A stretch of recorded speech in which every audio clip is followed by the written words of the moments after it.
নমস্কার বন্ধুরা, অপুর রান্নাবাটি চ্যানেলে আপনাদের স্বাগতম।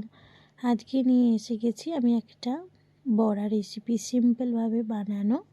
এই শীতের ঠান্ডায় ডালের সঙ্গে খুব ভালো লাগে খেতে। দেখুন, শীতকালে এই চিংড়িটা খুব ভালো পাওয়া যায়, একদম ফ্রেশ।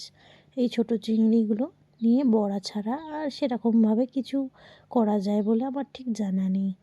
দেখুন, এবার দিয়ে দিলাম পেঁয়াজ কুচি, কাঁচা লঙ্কা কুচি, রসুন কুচি, অল্প একটু আদা কুচি, আর ধনে জিরে লঙ্কার গুঁড়ো আর লবণ 1 চামচ।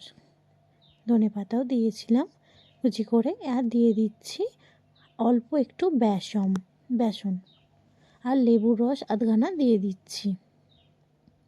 দিয়ে এবার হাতের সাহায্যে ভালো করে মাখিয়ে নেব। একদম ভালো করে একদম মেখে নিতে হবে। যদি মনে হয় যে খুব টাইট হয়ে গেছে, আপনারা একটু জল ব্যবহার করতে পারেন। আমার লাগেনি।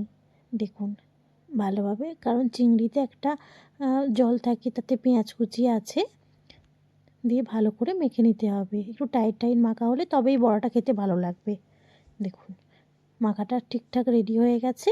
10 মিনিটের জন্য রাখতেও পারেন। আর আমার তাড়াতাড়ি ছিল, তাই আমি একটা প্লেটে একদম বড়ার আকারে রেডি করে নিয়েছিলাম। দেখুন, সমস্তটা আমি বড়ার আকারে রেডি করে নেব। আর এটা খুব ডুবো তেলে ভাজতে লাগে না, যেহেতু বড়া, এটা পকোড়া না। আমি ওই হাফ ফ্রাইং প্যানেতে তেল গরম করে নিয়েছি, দিয়ে পিট করে দিয়ে বড়াগুলো ভেজে নেব। বন্ধুরা, আমার ভিডিও যদি আপনাদের ভালো লেগে থাকে, লাইক কমেন্ট শেয়ার করবেন। ফেসবুক থেকে দেখলে ফলো করবেন, ইউটিউব থেকে দেখলে সাবস্ক্রাইব করবেন। দেখুন, একদিকটা আমি লাল লাল করে ভেজে নিয়েছি, এবার অপর দিকটা উল্টে দেব। দেখুন, খুব মচমচে হয়, এর সঙ্গে যদি একটু চালের গুঁড়োও দেওয়া যায় খুব ভালো লাগে খেতে। দেখুন, এবার উল্টে আমি দু পিঠটাই ভালো করে ভেজে নেব। একবার বানিয়ে দেখতে পারেন যদি এই চিংড়িটা খেতে আপনাদের ভালো লাগে। কে কে চিংড়ি খেতে ভালোবাসেন অবশ্যই জানাবেন। আমি তো ভীষণ চিংড়ি খেতে ভালোবাসি। দেখুন, আমার তো খুব ভালো লেগেছিল। এর সঙ্গে একটু কাসুন্দি বা ধনেপাতার চাটনি দিয়েও ভালো লাগে, খুব ভালো খেতে। আবার ডালের সঙ্গেও খুব ভালো লাগে।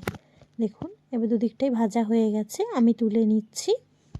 এইভাবে সবগুলোই ভেজে নেব, দিয়ে তেল ঝরিয়ে সমস্তটা তুলে নেব। দেখুন, সমস্তটাই আমার ভাজা হয়ে গেছে। এবার আমি ধনেপাতা আর কাসুন্দির সঙ্গে পরিবেশন করেছি। আপনাদের কেমন লাগলো গরম গরম এই চিংড়ি মাছের বড়া, সেটা জানাবেন। ভালো থাকবেন, সুস্থ থাকবেন। দেখা হবে অন্য কোনো রেসিপিতে। আজকের মতো টাটা।